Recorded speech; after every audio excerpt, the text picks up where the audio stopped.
Bueno, futuros colegas, vamos por arrancar la tercera videoclase. Bueno, acá estamos nuevamente con la cuarta y última videoclase. A esta altura ya le podemos decir futuros niveles uno. Si nos falta ver la última parte, que entre lo que veamos hoy y los prácticos que vamos a hacer, seguramente van a poder ser próximamente niveles uno. Bueno, hoy vamos a desarrollar, o en esta videoclase vamos a desarrollar todo lo que son las variables esenciales suplementarias y básicamente todas ellas se aplican cuando analizamos si el PQR soporta a la junta. Así que bueno, arrancamos a analizar una a una cada una de las variables esenciales suplementarias, agregándole, digamos, el soporte del concepto teórico por los cuales son requeridas. Bueno, como comentábamos, vamos a arrancar con el análisis. Para agregar en esta diapositiva podemos decir que, como hemos venido mencionando en las clases anteriores, las variables esenciales suplementarias aplican cuando tenemos requerimientos de impacto en la junta, ¿no? Cuando y ese requisito de impacto no viene definido dentro del ASME 9 o del ASME sección 9, sino que se definen en los códigos de construcción, como vimos en la introducción, ¿no? En el código de construcción puede ser la sección 1, puede ser la sección 8, puede ser la sección 4, puede ser el ASME B313 de cañería o algún otro código aplicable también a cañerías, a otro tipo de componentes. Son los que definen las reglas para eh, aplicar este requerimiento de impacto en la junta. Fundamentalmente, como les expliqué anteriormente, total relacionado con el material que estamos usando y con las condiciones de temperatura a la cual va a trabajar el componente, podremos decir, porque puede ser una caldera, puede ser un recipiente de presión, puede ser una cañería. Bueno, nuevamente como hicimos en las otras videoclases, vamos a utilizar proceso SMAU y nos vamos a guiar por la tabla QW253, como dijimos en la videoclase anterior, y acá tenemos este, las variables esenciales de este proceso son 9 y las variables esenciales suplementarias son 8, ¿no?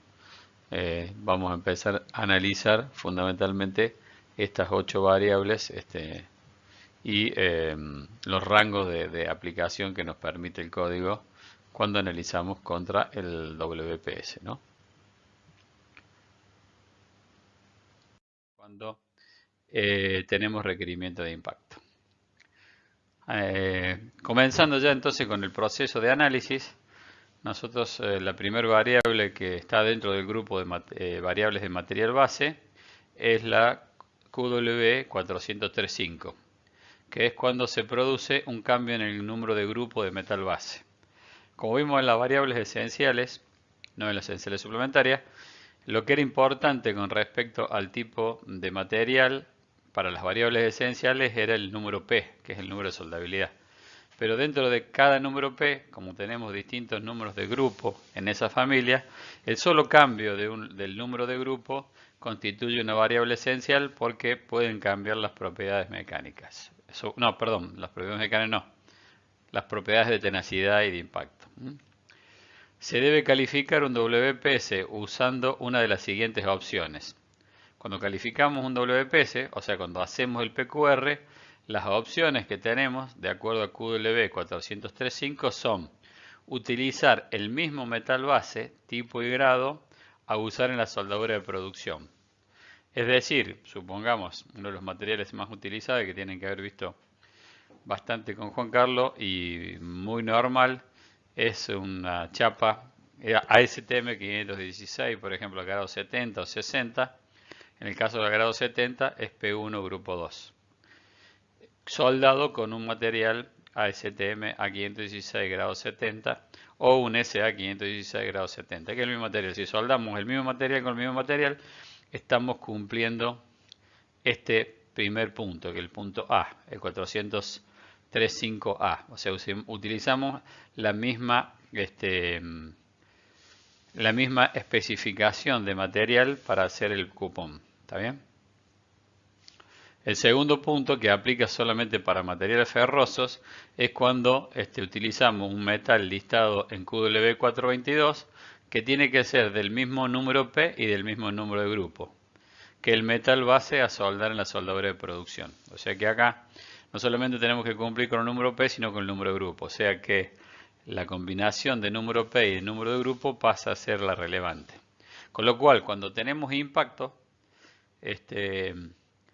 la variable QW40311, la variable esencial, deja de tener relevancia porque digamos como que esta variable 403.5 es mucho más restrictiva. No solamente tengo que cumplir el número P, sino que tengo que tener el mismo número de grupo, tanto en el PQR como en el material que tengo que soldar en producción. Para materiales no ferrosos, tiene que tener el mismo número P, ya el número de grupo acá no es importante cuando hablamos de no ferroso, o tener el mismo UNS, que es el metal base que vamos a soldar en producción.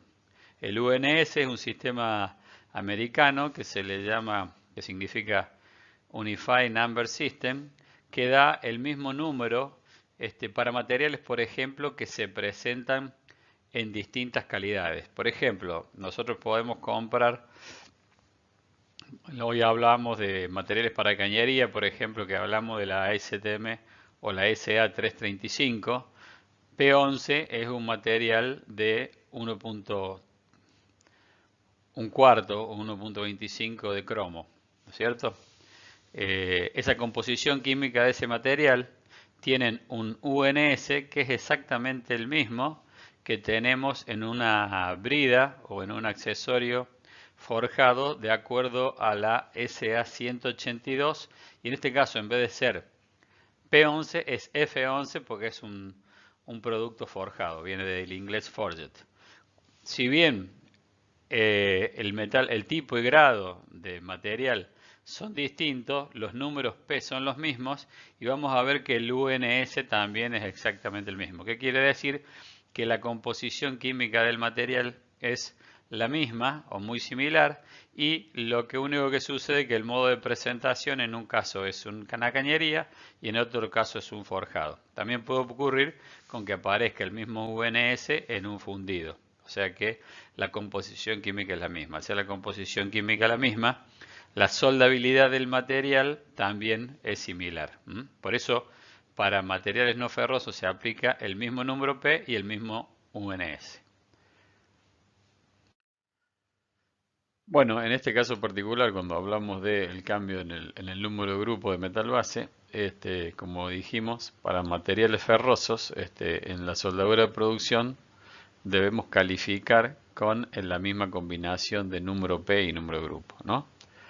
En estos casos, si vemos el desarrollo del artículo QW403.5, vamos a ver que para poder calificar una soldadura donde tenemos distintos números de grupo y el mismo número P, se pueden calificar dos PQR, uno con cada uno de los metales bases a soldar, siempre y cuando en cada uno de ellos se usen las mismas variables esenciales y esenciales suplementarias, incluyendo el mismo metal de aporte, de manera que el único cambio en los metales bases sea el número de grupo de cada PQR, ¿no? Por supuesto, ambos PQR deben estar ensayados al impacto, ¿no? Entonces, como ejemplo, podemos tener un WPS que debemos calificarlos con la combinación de P1 grupo 1 a P1 grupo 2. Entonces, acá vamos a tener dos opciones. Un ejemplo podría ser un material 516 grados 70, que es P1 grupo 2, en el cual tenemos que que puede ser el cuerpo de un equipo, al cual debemos soldarle una conexión que está fabricada con un caño A106 grado B, que es un P1 grupo 1, ¿no? Entonces, teniendo esa combinación de números P y grupos, podemos tener dos opciones para soportar ese WPS. La opción 1 es que tengamos calificado un PQR que tiene la combinación de un P1 grupo 1 con un P1 grupo 2, ¿no? Hemos soldado exactamente el mismo número P y grupo que vamos a necesitar en la combinación que tenemos en el WPS. Por supuesto, este PQR debe tener ensayada al impacto el aporte y las dos zonas afectadas por el calor. La zona afectada por el calor del metal base del P1 grupo 1 y la zona afectada por el calor del metal base del P1 grupo 2. ¿Está bien? O sea que hemos calificado una combinación de número P y número de grupo con ensayo de impacto en ambas SAC de la misma combinación que necesitamos utilizar en el WPS, y por supuesto este WPS estaría cubriendo la junta que tenemos que hacer en producción en cuanto a los números P y grupo del metal base a soldar en el equipo. La opción 2 sería que hayamos calificado un PQR en el cual estamos soldando P1 grupo 1 entre sí y un segundo PQR en el cual estamos soldando P1 grupo 2 entre sí, donde el único cambio que tengan ambos PQR sean los materiales base, ¿no? Se tiene que dar que el PQR1, todas las variables esenciales, excepto el número P y el número de grupo, son las mismas que para el segundo PQR, donde el único cambio que tenemos con respecto al PQR1 es el número P y que es P1 grupo 2. O sea que para hacer esta soldadura de este EPS o de producción de un P1 grupo 1 con un P1 grupo 2 lo puedo soportar con dos PQR. Uno que lo califiqué con P1 grupo 1 entre sí y el otro que lo califiqué con P1 grupo 2 entre sí. Siempre y cuando la única variable que esté cambiando en ambos PQR sea el número de grupo. Espero que lo hayan entendido. En todo caso, vamos a hacer algunos ejemplos cuando hagamos los prácticos y ahí se van a poder sacar bien la duda. De todos modos, siempre vayan a medida que han ido avanzando, bueno, ahora se lo estoy diciendo en este último video clase, pero a medida que vayan avanzando en las videoclases y viendo los códigos y demás, vayan anotando las dudas que vayan surgiendo en las distintas diapositivas de las videoclases, cosa que a medida que vayamos desarrollando los prácticos los podamos ir evacuando de esas dudas.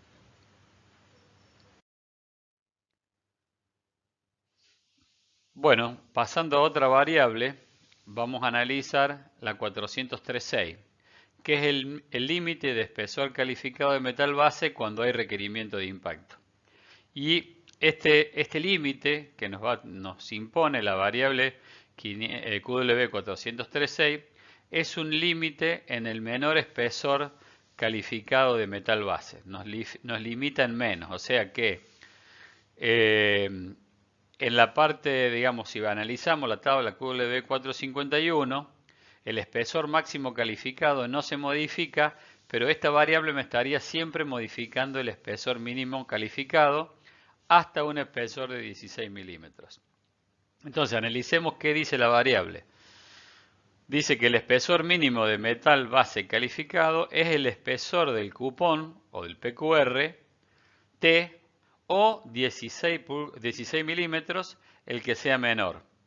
Sin embargo, si el espesor del PQR o del cupón T es menor a 6 pulgadas, el mínimo espesor calificado va a ser medio T. O sea que si calificáramos con 6 milímetros, estaríamos habilitados desde 3 milímetros para arriba.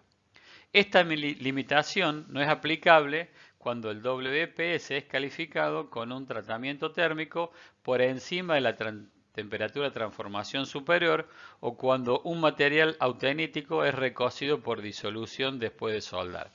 ¿Por qué no? Porque directamente con cualquiera de estos dos tratamientos térmicos, para un acero del carbono de este tipo de baja aleación, cuando hacemos un tratamiento térmico por encima de la temperatura crítica superior, que sería AC3, estamos reconstituyendo toda el material base, ya sea el existente, el LASAC y el material de aporte. Y lo mismo sucede con los materiales austeníticos cuando hacemos un tratamiento térmico de disolución de carburos. En este caso, el tratamiento térmico de disolución de carburo consiste en llevar el material, en este caso la junta o el equipo soldado, a una temperatura de 1050 grados centígrados y enfriarlo rápidamente en agua para que los carburos queden disueltos en la matriz austenítica. Bueno, entonces ahora vamos a la tabla que utilizamos en la videoclase anterior. Se recuerdan que esta tercera columna del rango calificado con impacto en la videoclase anterior la habíamos dejado en blanco. Entonces lo que vamos a hacer ahora es combinar aquí en los rangos de espesores calificados de metal base las variables esencial QW438 que me manda a la tabla QW451 con la variable esencial suplementaria QW436 que me limita cuando lleve impacto los espesores menores de material base. Entonces el primer ejemplo sería, supongamos que tenemos un PQR que hemos calificado con 5 milímetros, este PQR sin impacto y de acuerdo a la tabla QW451 quedaría calificado de 1,5 a 2T mayúscula, o sea 10 milímetros en este caso particular. Si tenemos este requisito de impacto, esto quedaría calificado, y si la probeta ha sido calificada con impacto, por supuesto, quedaría calificado desde 2,5 según QW436, básicamente porque hemos hecho una probeta menor a 6 milímetros, entonces QW436 nos dice que queda calificado desde la mitad de espesor T mayúscula, o sea en este caso 2,5. ¿Hasta qué? Hasta 2T mayúscula, que es lo que nos sigue diciendo QW451. Ahora bien, pensemos en un ejemplo de un PQR que hemos calificado con ensayo de impacto en 12 milímetros. Este PQR nos estaría habilitando un rango de espesores sin requerimiento de impacto desde 5 milímetros a 2T grande, en este caso 24 milímetros. Y en el caso, el rango calificado con impacto, de acuerdo a QW436, sería el espesor del cupón, que en este caso es 12 milímetros, y se mantiene el máximo rango de espesores calificado, que es 2T grande.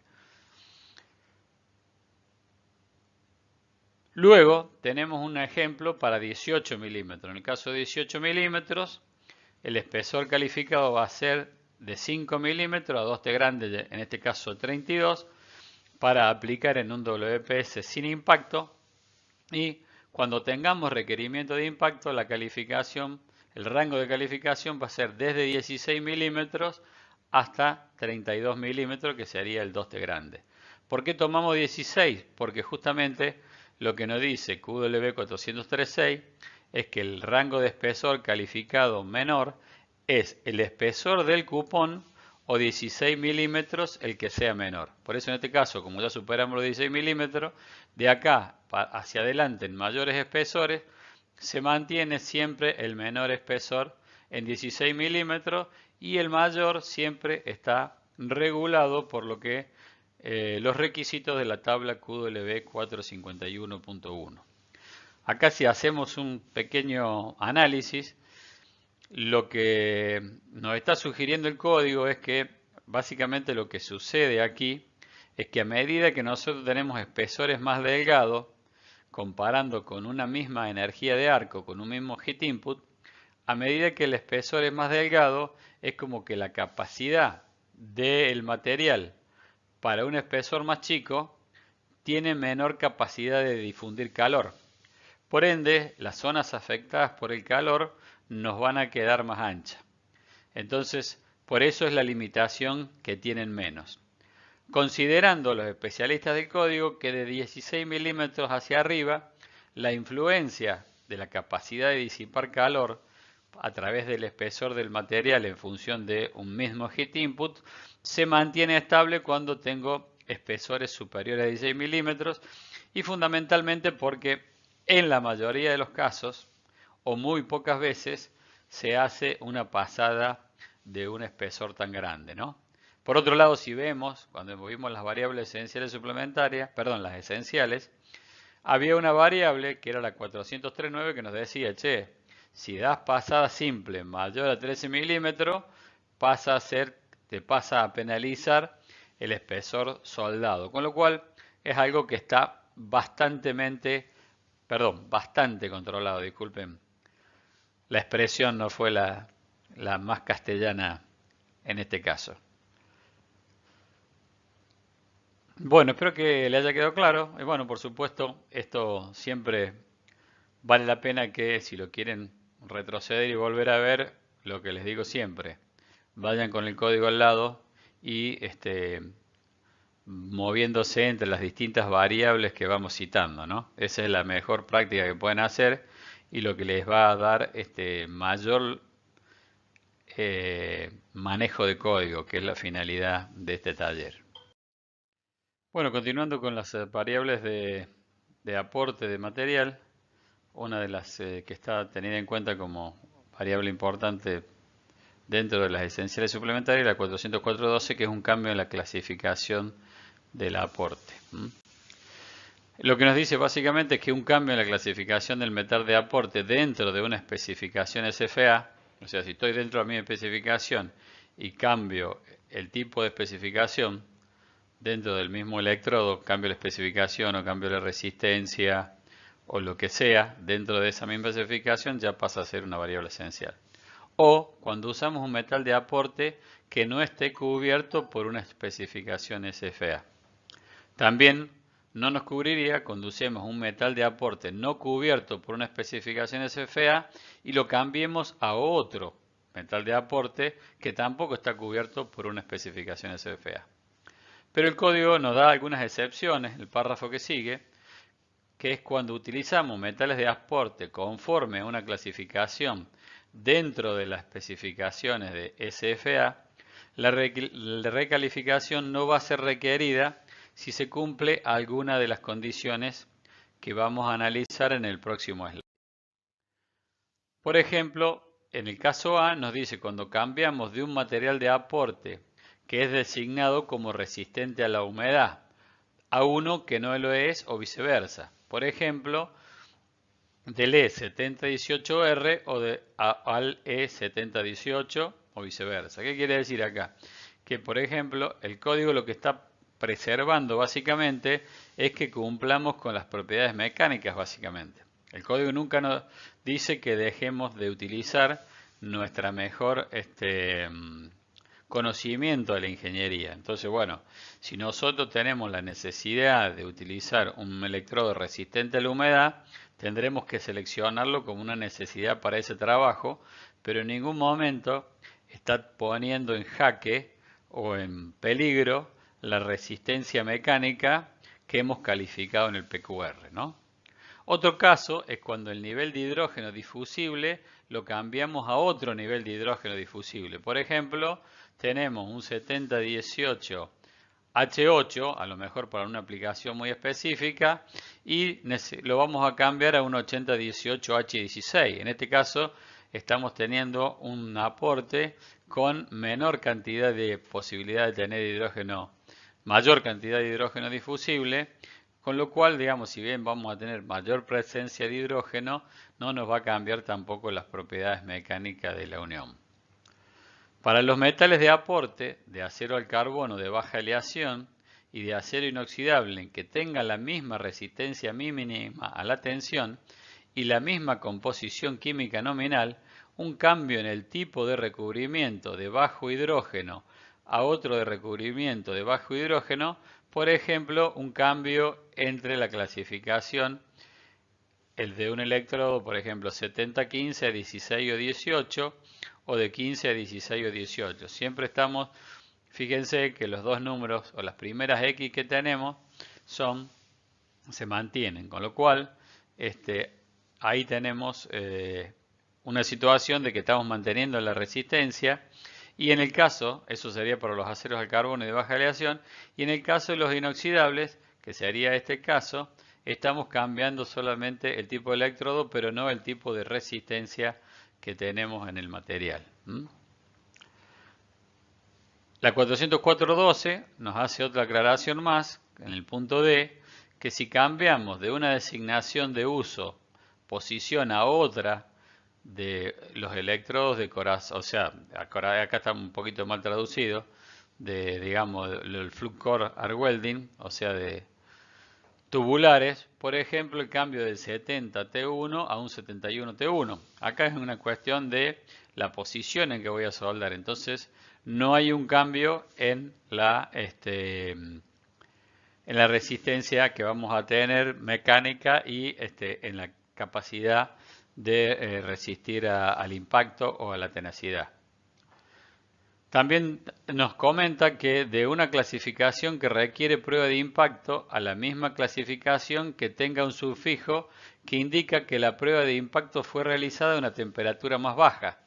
Por ejemplo, es lo que pasa entre un 7018 y un 7018-1 o un ER70S3 a un ER70S6. Básicamente, la calidad de metal que tenemos es la misma, pero de alguna manera estamos si verificamos con un aporte que en una condición de impacto que puede ser a menos 27 Joule nos ha dado bien, si paso a utilizar un aporte con la misma designación, solo que el sufijo que me define la temperatura de ensayo de impacto es a una temperatura menor, por supuesto voy a estar en una condición mucho más desfavorable. Y por último, de la clasificación calificada a otro metal de aporte dentro de la misma especificación, cuando el metal soldado ha sido ensayado con prueba de impacto. O sea, siempre que tengamos el ensayo de impacto garantizado para ese aporte, a una condición mejor, siempre va a estar avalado por el código. Variable también importante ahora a las temperaturas a las cuales realizamos la soldadura de producción o en el WPS es la QW406.3, que es un incremento mayor a 55 grados en la temperatura entrepasadas. Lo que me dice que si yo necesito incrementar la temperatura entrepasadas más de 55 grados, necesito recalificar el PQR cuando tengo requisito de impacto, ¿no? Otra vez repetimos acá que esta limitación no es aplicable cuando tenemos tratamiento térmico por encima de la temperatura de transformación más alta. Y esto básicamente es que, ¿por qué? Porque al superar la temperatura de transformación más alta se produce un afino en el tamaño de grano del material y por ende vamos a tener una mejor propiedad que la que hemos obtenido en la probeta as well o en condición como soldado, ¿no? Entonces, como que borra la historia de esa SAC y por ende vamos a tener mejores propiedades mecánicas. Pasando entonces a otro grupo de variables, vamos a pasar a las de tratamiento térmico. Y esta es una variable muy importante, la 407.2, que muchas veces en los cursos requiere varias explicaciones y aclaraciones porque les cuesta entenderla. Y es el cambio en el rango de temperatura-tiempo en el tratamiento térmico. Entonces lo que dice la variable es que un cambio en el rango de tiempo y temperatura de tratamiento térmico post soldadura, de acuerdo a lo que hemos definido en QW407, la prueba de calificación de procedimiento deberá estar sujeta a un tratamiento térmico que esencialmente sea equivalente al encontrado en la fabricación de las soldaduras de producción, incluyendo al menos el 80% de los tiempos agregados a las temperaturas que se va a hacer el tratamiento térmico. Los tiempos totales del tratamiento térmico deberán estar especificados en el WPS. ¿Qué es lo que queremos decir acá? Y en el próximo slide les armé un pequeño ejemplo para que podamos analizarlo detalladamente, a ver si... Bueno, yendo al ejemplo que les decía en la diapositiva anterior, vamos a tomar un PQR, un supuesto PQR que calificamos en material P1 con un espesor T mayúscula de 25 milímetros y que tiene aplicado un tratamiento térmico según la sección 8, artículo UCS 56, el cual cuando entremos ahí vamos a ver que dentro de la tabla P1, donde tenemos los tiempos y las temperaturas de tratamiento térmico para alivio de tensiones de los distintos materiales, vamos a ver que para el P1 tenemos que hacer un tratamiento térmico a una temperatura de 595 grados centígrados durante un tiempo mínimo o al menos de 60 minutos. ¿Perfecto? Entonces esa es la situación con la que calificamos. Material P1, espesor 25 milímetros de la probeta y con un tratamiento térmico el cual tuvo un mantenimiento de 1 hora o 60 minutos, que es lo que corresponde al tiempo de mantenimiento para un espesor de 25 milímetros o 1 pulgada. Hasta ahí, digamos, es la condición con la que calificamos. Ahora nosotros vamos a emitir o intentar emitir un EPS soportado por este PQR, este supuesto PQR que calificamos. Cuando lo analicemos desde el punto de vista de los espesores T, vamos a tener que este PQR, desde el punto de vista de espesores, me va a calificar un rango T mayúscula calificado de acuerdo a dos variables. Como esto lleva impacto, al llevar impacto, la variable de espesor mínimo es la QW 403.6. O sea, esa QW 403.6 me va a decir que para este cupón de 25 milímetros, el rango mínimo calificado con impacto es 16 milímetros. Y el rango máximo va a estar dado por las variables 403.8 que me deriva a la tabla QW 451.1 y me dice que es el espesor máximo calificado, es 2T del calificado. En nuestro caso calificamos con 25, entonces nuestro EPS va a tener un rango máximo calificado de 50 milímetros. Hasta ahí, digamos, el rango de espesores estaría cubierto. Ahora, cuando vayamos a ver si las variables de tratamiento térmico están correctamente cubiertas en el EPS, nos vamos a encontrar que, según el ASME, la sección 8, el tiempo de mantenimiento a 595 grados centígrados del tratamiento térmico para un material P1 de 50 milímetros, en vez de ser 60 minutos o 1 hora, es de 120 minutos o 2 horas. Con lo cual,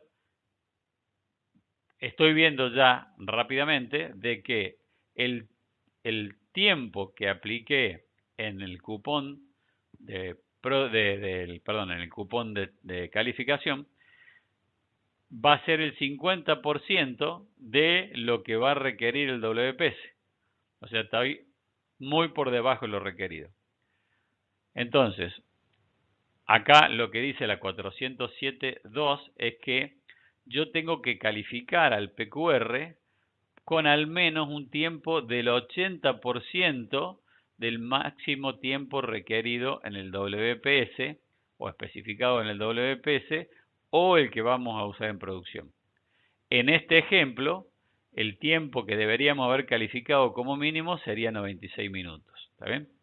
Entonces, como recomendación, experiencia, siempre que califiquen una probeta con tratamiento térmico, al darle a la probeta el tiempo de tratamiento térmico, no tomen el espesor de la probeta, sino tomen el espesor del máximo rango calificado para el EPS que podríamos soportar con ese PQR. Siempre que tomen ese tiempo, el tiempo máximo que vamos a poner en el WPS, voy a estar siempre cubierto. Más allá de eso, el código les da una tolerancia en la variable 407.2, que les permite que en vez de calificar con el 100% del máximo espesor del WPS, califiquen con al menos el 80%.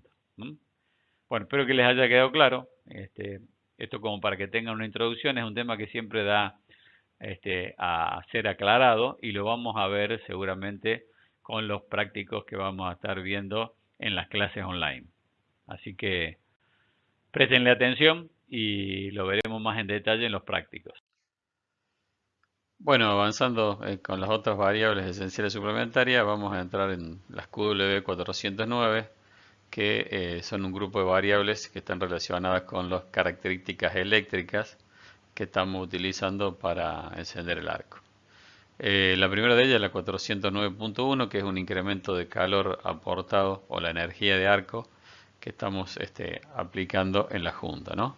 Esto es lo que se conoce como heat input, lo tienen que haber visto varias veces desde la teoría, cuando vieron metalurgia y soldadura, hasta cuando han visto los distintos códigos, ¿no? Fundamentalmente en las M9 también se menciona bastante. Lo que me define esta variable es que un incremento en la entrada de calor o el heat input que denominamos normalmente en soldadura o un incremento en el volumen de metal soldado depositado por unidad de longitud en la soldadura mayor que el valor que hemos utilizado en la calificación, requiere una recalificación del procedimiento de soldadura. El incremento de calor aportado se puede medir. Usted cuando vayan en la variable, cuando vean la variable en el código van a ver que hay varias cosas, varias fórmulas para poder medirlo, pero la más utilizada y la más conocida, que seguramente ustedes ya la conocen, es la fórmula del heat input o la entrada de calor, que se mide en joule por pulgada o en joule por milímetro y es el voltaje por el amperaje por 60 dividido la velocidad de avance, ¿no? Acá básicamente los procesos de soldadura los que más impactan en el aumento del heat input o de la entrada de calor o del calor aportado en la unión soldada es el aumento del amperaje y la disminución de la velocidad de avance. Eso es lo que hace que se concentre mayor cantidad de calor. Y como vamos a ver más adelante en la parte más teórica de este curso, la mayor entrada de calor me genera zonas afectadas por el calor más anchas y esas zonas afectadas por el calor más anchas me van a provocar un mayor tamaño de grano y el tamaño de grano es lo que me hace disminuir las propiedades mecánicas. Entonces, como siempre hace el código, nos excedemos en alguna variable o en un rango de variables y lo que nos dice que tenemos que recalificar para demostrar que ese cambio en esa variable me sigue dando las propiedades de tenacidad que similares a las que detectamos o las que medimos o ensayamos y registramos en el PQR que teníamos como válido a ese momento. Avanzando, la que sigue es un cambio en el tipo de corriente y polaridad que también está relacionado con la entrada de calor, que un cambio de corriente alterna a corriente continua o viceversa, o de corriente continua un cambio de electrodo negativo polaridad directa o electrodo positivo polaridad reversa o viceversa, se constituye en una variable esencial que si hacemos una modificación de este tipo va a requerir que recalifiquemos el WPS. Bueno, ahora continuando con las variables, vamos a las variables que afectan a la técnica de soldadura o a la secuencia de soldadura. Dentro de este grupo de variables, la única que es variable esencial suplementaria es la 41087. Ante esta misma variable, en la versión anterior, la edición anterior del código, estaba en la 419, exactamente el mismo texto. Y esta variable aplica, digamos, cuando tenemos un cambio de secuencias de soldadura. Cuando cambiamos básicamente de pasadas múltiples a pasadas simples. O, ¿cómo lo podemos explicar? Imaginemos que tenemos un bisel en X, en una soldadura de 20 milímetros, con el X 10 milímetros de un lado y 10 milímetros del otro, y en los biseles, ambas partes de la X o del bisel en X han sido soldadas con 3 pasadas de cada lado. Y ahora necesitamos que de un solo lado aplicar solamente una pasada. O sea que vamos a tener un bisel en X que de un lado ha sido llenada con 3 pasadas, o sea con pasadas múltiples, y del otro lado, habiendo calificado con pasadas múltiples, ahora queremos aplicar una sola pasada para llenar la mitad de ese bisel que es de 10 milímetros. Dijimos que el espesor total era de 20, ahora tenemos que queremos llenar en una sola pasada 10 milímetros. Entonces lo que nos dice la variable es que pasa a ser una variable esencial suplementaria y pasa a ser variable esencial cuando cambiamos de pasadas múltiples de un lado a una sola pasada por lado. Esa variable no va a aplicar cuando aplique alguna de las siguientes condiciones. Primero, que el WPS esté calificado con un tratamiento térmico a una temperatura superior a la temperatura crítica superior, ¿no? ¿Qué quiere decir? Que hemos pasado la temperatura AC3. Al pasar la temperatura AC3, se produce un fenómeno de recristalización o de afinamiento de grano, lo cual hace que las propiedades de impacto o de tenacidad mejoren. Entonces esa es la razón por qué en esta condición esta variable, digamos, no sería exigida, ¿no? O la otra es que el WPS sea para soldar un material austenítico o un P10H, que son ferríticos, y esta calificación lleve un tratamiento térmico de solución de carburos. Con lo cual es como que es una condición similar para un austenítico a la que mencionamos anteriormente. Hemos vuelto a la condición original del material base. Y también no se exige esta variable cuando estamos trabajando con materiales P-Number 8, P21 a P26 o P41 a P49, ¿no? Entonces, básicamente, ¿cuál es el fenómeno que ocurre acá? Cuando nosotros hacemos pasadas múltiples, lo hacemos con una determinada energía aportada. Cuando queremos llenar un bisel de una pasada simple, como damos en el ejemplo, estamos reemplazando en una sola pasada 3 pasadas que hacíamos en la calificación del procedimiento. Por ende, ¿cuál es la única forma en la cual podemos aportar mayor cantidad de metal en un mismo espesor? Aumentando 2 cosas fundamentalmente. Una de ellas es aumentar el amperaje y la otra disminuir la velocidad de avance. Entonces, eso que me va a generar aumento del amperaje, disminuye la velocidad de avance, me va a generar una zona afectada por el calor más ancha. Al generar una zona afectada por el calor más ancha, me está cambiando las propiedades del material con respecto a los requisitos de impacto. Entonces, haciendo un pequeño resumen, ya yendo a lo que es un poquito más teórico, los cambios que afectan las propiedades de impactos lo podríamos resumir en 2 grandes grupos. Cambios en la composición química de los materiales base o de consumible, que lo tenemos definido ¿dónde? En cuanto a 103.5, cuando hay un cambio en el número de grupo, de alguna manera. Y en 404.12, cuando hay un cambio en la clasificación del aporte. O sea que todo lo que es cambiar la composición química del material va a provocar posibles cambios en la zona afectada por el calor en los materiales de aporte, lo cual puede dar que la soldadura de producción nos dé un valor de tenacidad menor al que hemos calificado. Por ejemplo, creo que lo mencioné anteriormente, hay materiales como, por ejemplo, los materiales que tienen pequeños contenidos de níquel, entre el 1 al 3,5%, que aumentan muchísimo los valores de tenacidad, ¿no es cierto? O sea, si nosotros cambiamos el número P o dentro de ese mismo grupo de materiales o número P de materiales, que es el 9, nos cambiamos en el número de grupo, podemos estar bajando el porcentaje de níquel y de esa manera bajando las propiedades de impacto de ese material. Cuando hablamos de ese material nos referimos a materiales bases y a consumibles, por supuesto. O sea que estas son las 2 variables que me relacionan los cambios en la composición química de materiales y consumibles. Bueno, vamos a ver aquellas variables que afectan a la zona afectada por el calor, valga la redundancia, ¿no? Todo lo que pueda modificar, digamos, o perjudicar a la zona afectada por el calor está básicamente relacionado con que la zona afectada por el calor se vuelva más frágil. Básicamente, o principalmente, podemos decir, el elemento que más nos puede fragilizar la zona afectada por el calor es el crecimiento del tamaño de grano. Los tamaños de granos grandes generan valores de impacto bajos, ¿no?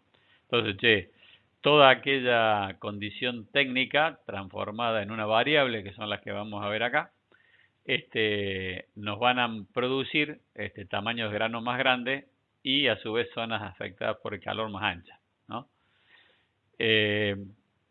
Vamos a pasar a listarlas, las hemos visto una por una, pero acá lo que estoy tratando de hacer es clasificárselas. Che, bueno, en el slide anterior, la diapositiva anterior, hablamos de aquellas variables que tienen que ver con los cambios en los materiales, llámense cambio de materiales a cambio en el material base propiamente dicho o cambio en los consumibles o materiales de aporte, ¿no? En este caso estamos viendo condiciones que hacen que se modifique lo que está entre la línea de fusión y el material base, que es la zona afectada por el calor. Esta la mencionamos, que es la QW, variables de material base, el grupo variable de material base. Tenemos la QW 403.6, que nos genera una limitación en el rango mínimo de espesor calificado. O sea, esta está, cuando tenemos impacto, esta condición en el espesor mínimo está por encima de lo requerido en la tabla de QW 451. Entonces, ¿qué es lo que nos dice esta variable? Que el espesor calificado, cuando tenemos requisito de impacto, va a ser el mínimo, me refiero al mínimo calificado, va a ser el espesor del cupón o 16 milímetros, ¿no? Y acá básicamente el fenómeno es un fenómeno de disipación térmica, ¿no? Entonces, el código dice, che, si vos calificás con 16 milímetros, bueno, quedás calificado 16, de 16 a 32 milímetros. No como te dice QW 451.1, digamos, que calificaría desde 5 a 32.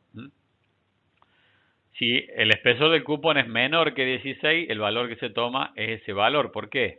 ¿Por qué? Porque vos estás calificando, por ejemplo, con 10 milímetros. Al calificar con 10 milímetros, el espesor es menor.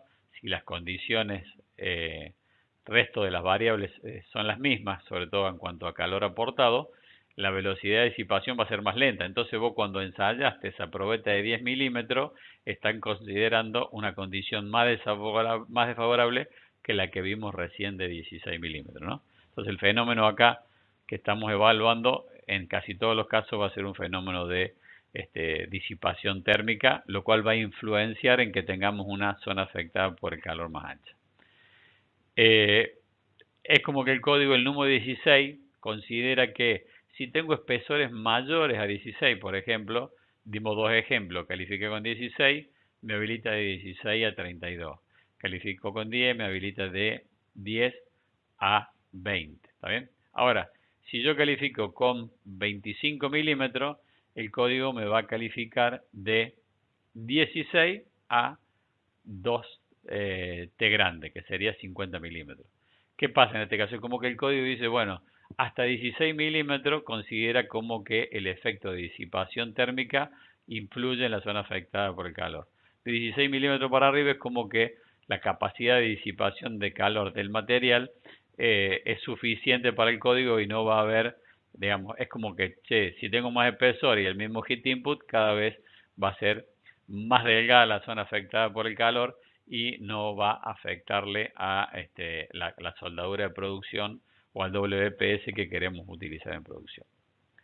La otra variable es la variable de temperatura en cuanto a temperatura entre pasadas y me limita el incremento, en este caso, de la temperatura entre pasadas en 55 grados centígrados con respecto a la que yo he calificado.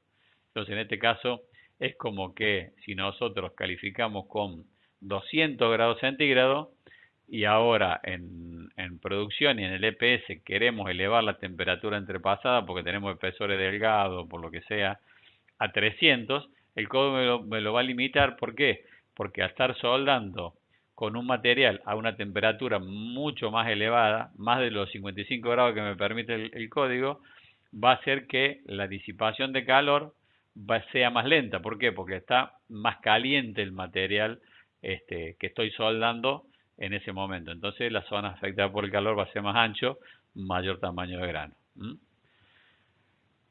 La 407.2 hicimos una explicación especial, dijimos que los cambios fundamentalmente en tiempo y temperatura con respecto a lo que calificamos en el tratamiento térmico. En los alivios de tensiones hay dos variables que afectan la capacidad de aliviar tensiones o de distensionar un material. Uno de ellos es la temperatura, que es una variable mucho más directa. Si yo puedo aumentar un poquito más la temperatura sin superar las temperaturas críticas, estoy distensionando, está demostrado teóricamente, estoy distensionando mucho más el material.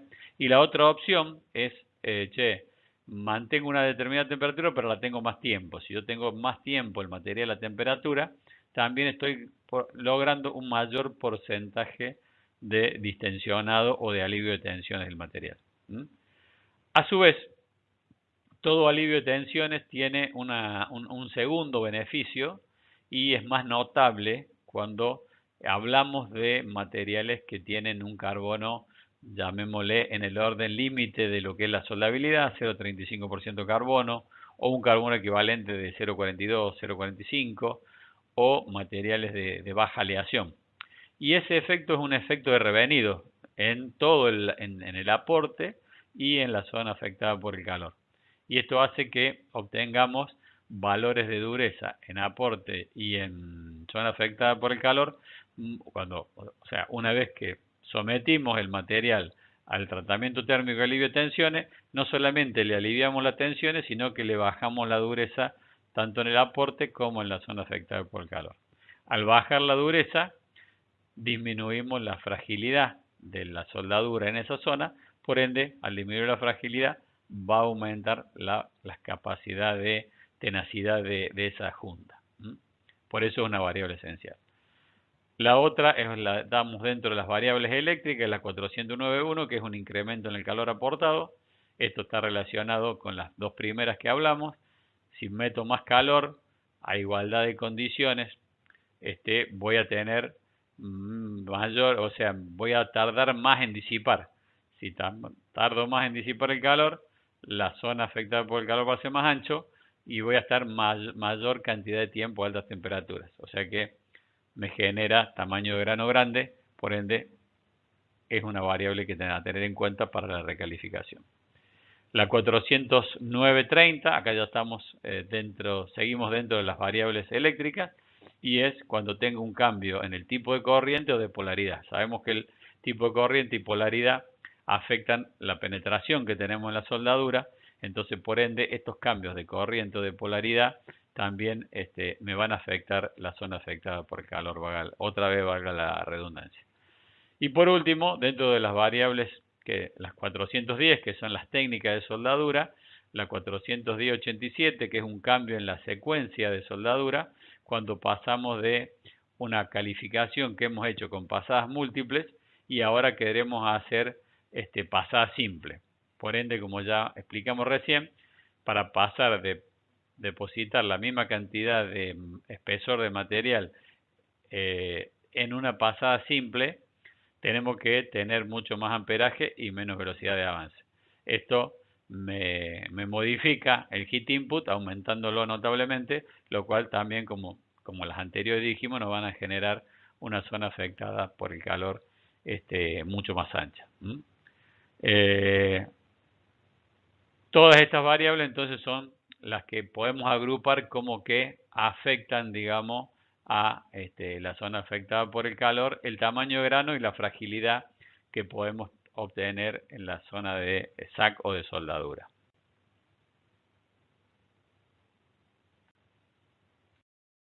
Entonces, vamos a tratar de graficar en estos ejemplos que vienen los cambios en la SAC. Fíjense, acá tiene una probeta de 6 milímetros de espesor.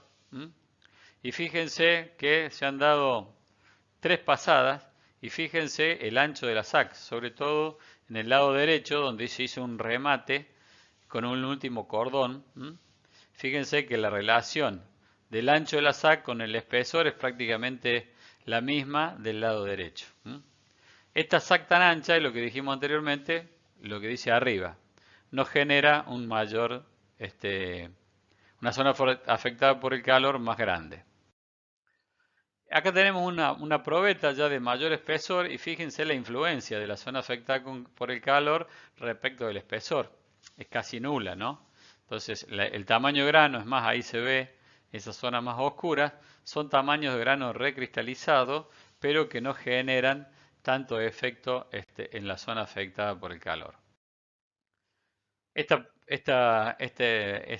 dibujo lo han visto en todos los cursos de inspección de soldadura y fíjense lo que pasa con el tamaño de grano en la línea de transición entre el aporte y el metal base, ¿no? Fíjense que los primeros granos de metal base, toda esta línea de transición, está llegando al orden de 1500-1550 grados centígrados. Por ende, mientras el enfriamiento sea más lento, estos granos van a coalescer, es como que los granos chiquitos se juntan unos con otros y se hacen más grandes. Entonces vamos a tener, a medida que nos alejemos de esta línea de fusión hacia el material base que no tuvo alteraciones por temperatura, vamos a tener cada vez tamaños de granos más finos. ¿Mm? Bueno, para ir ya un poquito más a lo teórico, podemos decir que el ancho del cordón y fundamentalmente de la zona afectada por el calor está directamente regido por las velocidades, el calor aportado y las velocidades de calentamiento y de enfriamiento que vamos a tener en el metal base fundamentalmente, ¿no? Eh, Fíjense, acá tenemos un par de gráficos. Lo tengo yo, lo voy a estar mirando en una pantalla que tengo un poquito más grande. Tenemos un par de gráficos que nos ilustran sobre qué pasa cuando tenemos una curva de calentamiento más lenta y una curva de enfriamiento también lenta, que es la curva A. ¿Y qué sucede cuando tenemos una curva de calentamiento más rápida y una curva de enfriamiento también más rápida, ¿no? El cambio de pendiente que tenemos aquí y aquí. Estas situaciones se consiguen cuando vamos a tener un enfriamiento más lento. Vamos a tener un enfriamiento más lento cuando la temperatura del cordón o del material base están a más alta temperatura, porque eso va a hacer de que se alcance la uniformidad de temperatura en una forma más lenta. Entonces que todo lo que sea mayor precalentamiento va a hacer que los calentamientos para llegar a esta temperatura que tenemos en la línea punteada, que sería la temperatura de fusión, que sería una temperatura de 1550 grados centígrados para un material de acero al carbono, hacen de que lleguemos a la fusión en una forma más lenta, pero también que salgamos de la zona de fusión y de la zona de transformación, de las temperaturas de transformaciones críticas, también en forma más lenta. Entonces, yendo al ejemplo, vamos a ver curva A, calentamiento lento, enfriamiento lento. Generalmente provocado por una temperatura de precalentamiento más alta, por un espesor de metal más delgado, lo cual hace que la disipación de calor sea más lenta, provocado por un heat input mayor. Todo eso hace que las velocidades de calentamiento y enfriamiento sean más lentas, que son las variables que vimos antes mencionadas por el código, nada más que la vamos a tratar de representar acá en estas gráficas. Entonces vamos a ver la curva A. En el caso de la curva A, vamos a ver qué sucede en el gráfico de la izquierda, ¿no? En el gráfico de la izquierda tenemos graficada en el eje Y, tenemos graficado temperaturas y tenemos una línea puntada superior que sería la temperatura de fusión del material, que si lo llevamos a lo que sería un acero al carbono estaríamos hablando de una temperatura del orden de los 1550 grados centígrados. Y la línea punteada que está a la altura de la mitad del gráfico, que es esta que estoy marcando en este momento, representaría lo que es la temperatura crítica inferior, lo que hemos visto en los diagramas de hidrocarbono como una temperatura de 721 o 723 de acuerdo al autor que estemos mencionando. Entonces vamos a ver que una vez que el material llegó al punto de fusión, o sea, que llegó a la máxima temperatura que puede llegar, que va a ser función justamente de la energía de arco que tengamos, empieza un proceso de enfriamiento hasta que llega a la temperatura de fusión. Al llegar a la temperatura de fusión, ahí empezamos a tener todo el metal en estado sólido, ¿no? Esta zona que estamos representando acá sería la pileta líquida, ¿no? Entonces fíjense que la temperatura donde la velocidad de enfriamiento cruza la temperatura de fusión, quiere decir que hasta ahí va a llegar la pileta líquida del material que estamos soldando. A partir de este cruce entre la temperatura de fusión y la velocidad de enfriamiento, empezamos a tener estado sólido, ¿no? Que estamos representando este punto acá. O sea que ahí empieza la línea de transición del metal que no alcanzó a fundirse y que ya es parte de la zona afectada por el calor. La velocidad de enfriamiento es lenta, entonces al ser más lenta, demora más tiempo en enfriarse y hasta llegar a la temperatura AC1, que es la crítica inferior, que estaría representada por este punto y este ancho de la SAC.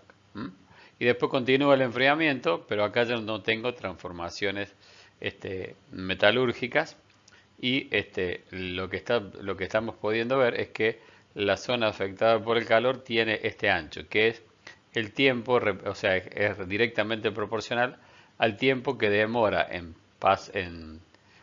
pasar desde la temperatura, desde las zonas de temperaturas de fusión hasta las zonas donde tenemos temperaturas críticas inferiores, ¿no? Ahora, si analizamos la curva B, que es la curva que tiene un calentamiento y un enfriamiento más lento, vemos que la velocidad de enfriamiento es mayor y la zona en la que alcanzo la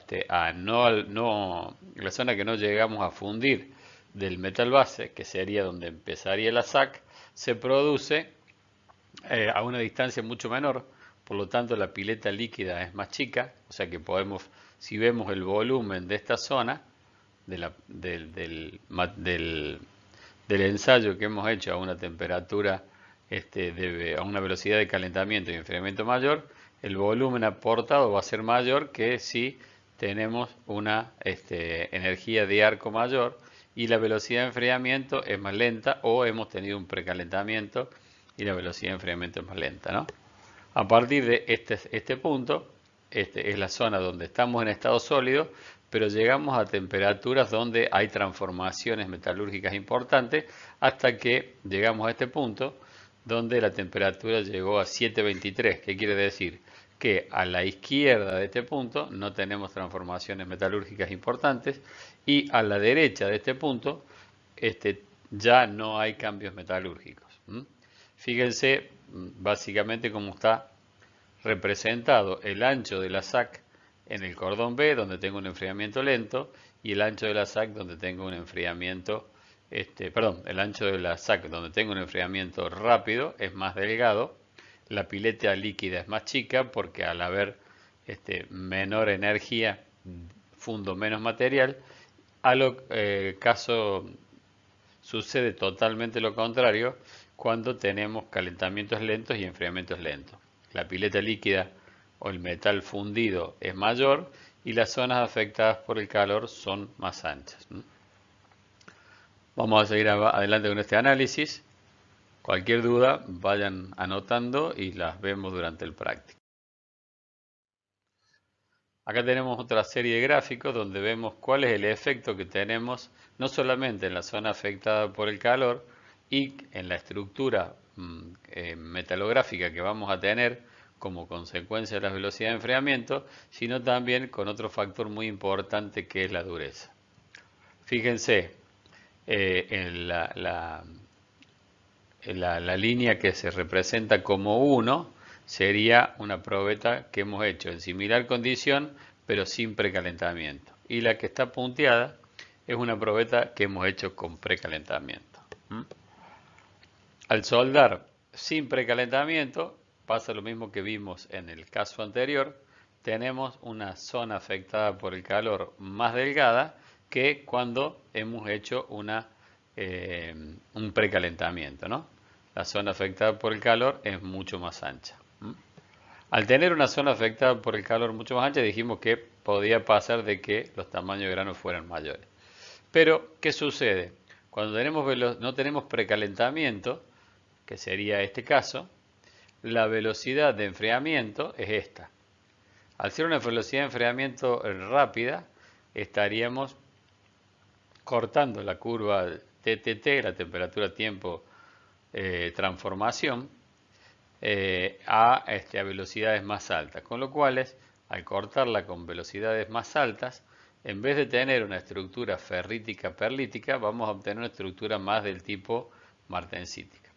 Mientras tanto, que si precalentamos, que sería esta curva 2, entramos en la curva de las S o en la curva TTT en una zona, digamos, mucho más lentamente y aseguramos tener estructuras de tipo ferrítica, perlítica y vainítica donde las durezas son menores. Al haber durezas menores, podemos decir que el material es menos frágil y por lo tanto más tenaz. Entonces, si ahora analizamos qué pasa con las estructuras metalúrgicas que vamos a obtener, ya sea en la curva sin precalentamiento, con la curva con precalentamiento, fíjense lo que pasa con la curva de dureza.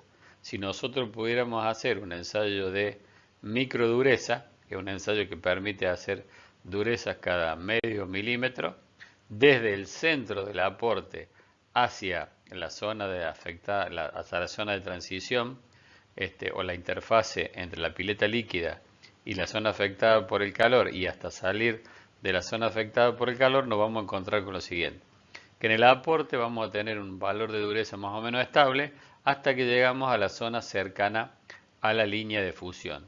En la línea de fusión, como hemos tenido un enfriamiento rápido, el valor de dureza va a crecer en forma considerable, y a medida que nos vayamos alejando de la línea de fusión, vamos a ver que el valor de dureza va disminuyendo considerablemente hasta que entramos en la zona donde hubo transformaciones parciales, ¿no? Entonces ahí tenemos menores valores de dureza y finalmente tenemos una línea horizontal, que es cuando ya entramos en el material base que no estuvo afectado en la zona afectada por el calor. Si hacemos el mismo análisis para la probeta que hicimos con precalentamiento, fíjense que el comportamiento, hay una mayor dureza, pero el aumento es mucho menor que cuando no tenemos precalentamiento, ¿no? Hay un aumento de dureza, pero la transición entre la dureza más alta y la dureza más baja son más suaves.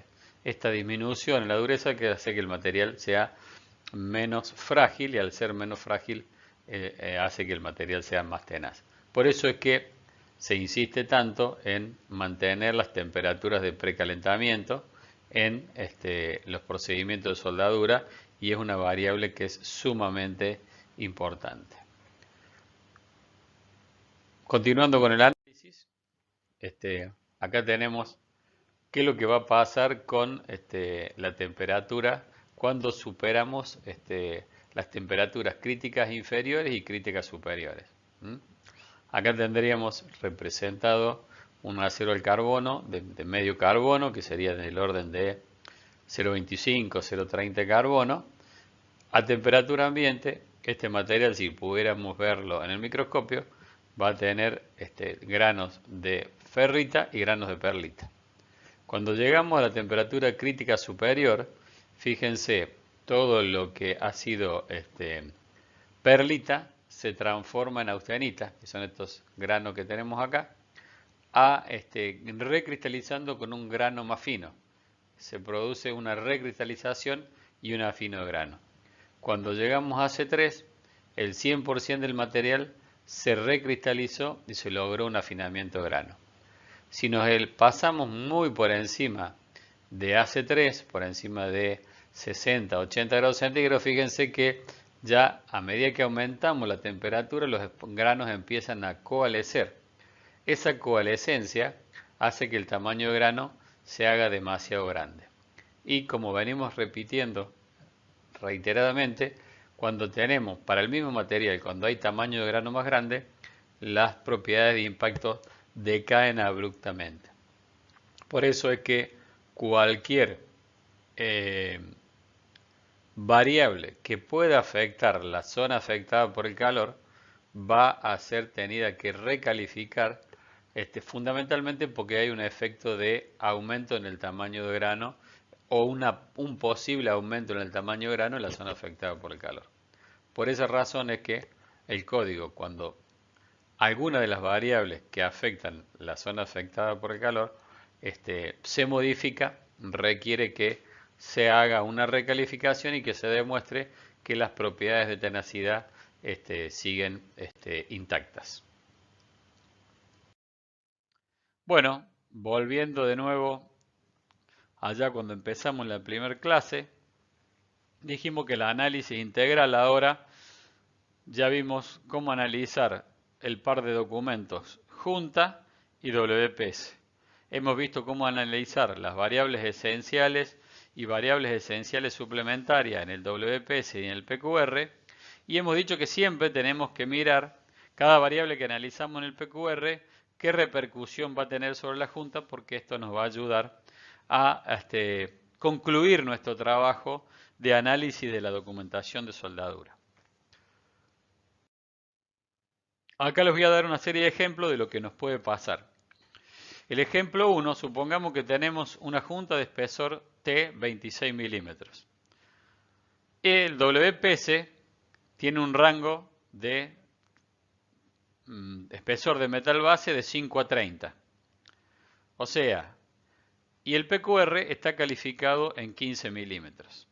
Conclusión, si el resto de las variables están ok, podemos aprobar el WPS para construcción. O sea, el paquete de documentación de soldadura estaría bien. ¿Por qué?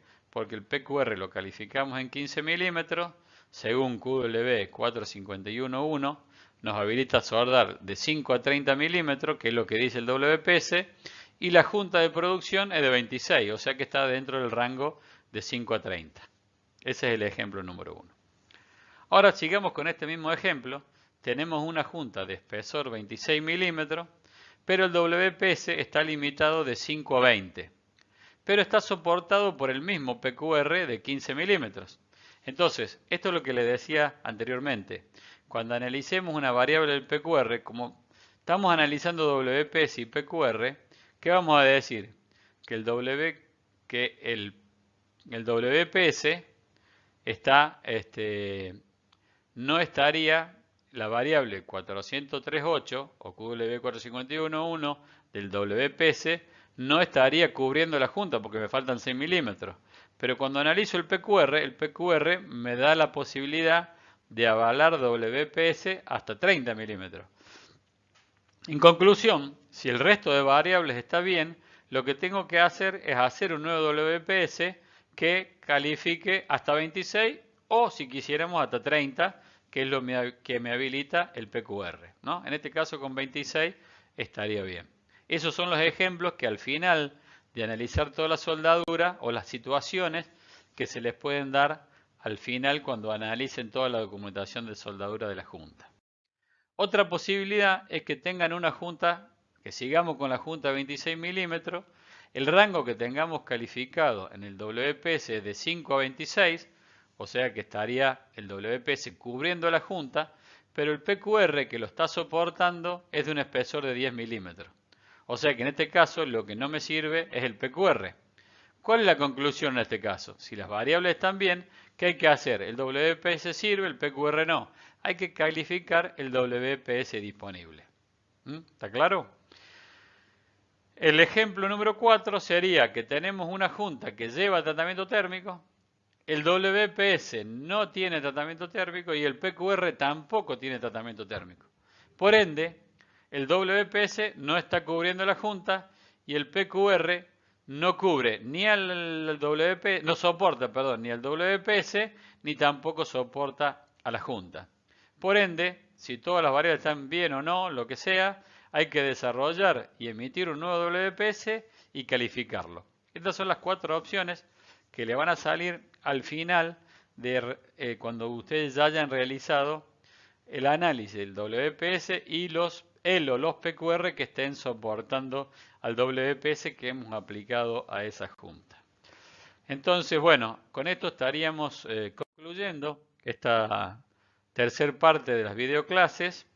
Bueno, espero que llegando al final de esta teoría y de esta nueva modalidad de comunicarnos con ustedes, les hayan servido todos los conceptos Y disculpen si alguna vez o muchas veces he sido reiterativo y como soy reiterativo les voy a reiterar, vayan anotando las dudas, así las vamos evacuando en los prácticos o en las sesiones de consulta.